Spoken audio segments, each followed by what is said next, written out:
This is your KCTV5 News Update.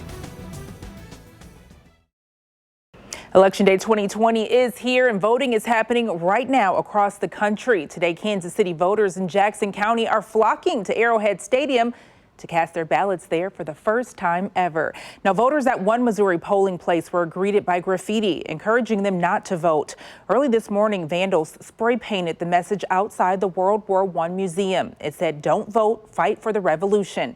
Crews covered the paint with tarps, as you can see there. Police tell us the same message was spray painted on other areas around the downtown area over the past few weeks. The museum CEO says it's all a small part and disappointing attempt to intimidate voters. It's an act of cowardice. Suppressing people's right to vote is not doesn't advance one's cause. If you want to have your voice heard, the way to do that is through the democratic process. Run for office. And crews say they should be able to get the graffiti off by this afternoon. And at many polling locations, people lined up before dawn to vote. This is what it looked like early this morning at Pleasant Valley Baptist Church in Liberty. You can see a long line stretching into the parking lot. And the high voter interest begins with the battle for the White House in what many are calling a pivotal election.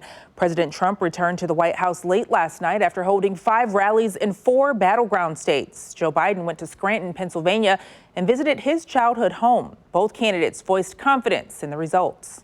I think the polls are, suppression polls, and I think we'll have victory, but only when there's victory. I mean, there's no reason to play games. And I think we'll have victory. I think I look at it as being a very, a very solid chance at winning. The vast majority of Americans are done with the chaos, the corruption, the failure. It is unclear if a winner will be declared tonight. Some states could take days to count all the ballots.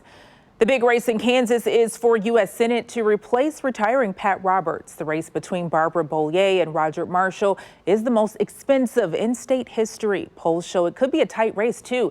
The last time Kansas elected a Democrat to Senate was in 1932. And in Missouri, the race drawing the most attention is the battle for governor. Incumbent Mike Parson is facing state auditor Nicole Galloway. A key issue has been the governor's handling of the coronavirus. KCTV5 crews will be spread out across the metro and Kansas today. We'll have complete coverage of the candidates and their reaction to the results. We'll also be keeping tabs on the local election offices as votes are counted.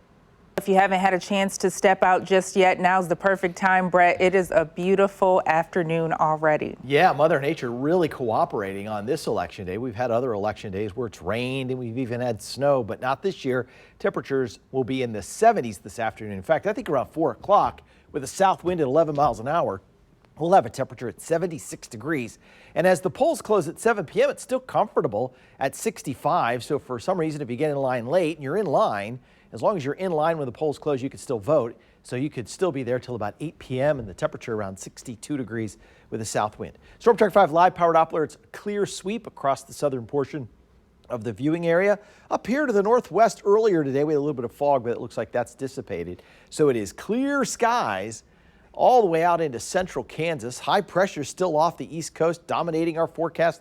This storm system here continues to slowly spin. We'll have a few clouds that'll drift in here this evening and overnight tonight, but otherwise it is a sunny day. Right now near 70 degrees, south wind at 13 miles an hour, relative humidity at 42%.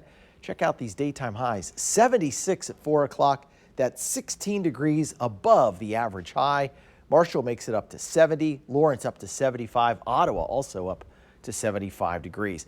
And this will last right on through Thursday. Might be a little cooler tomorrow thanks to more cloud cover. But Thursday, we're right back into the mid-70s once again. And Friday could be the same. Similar setup to what we have today.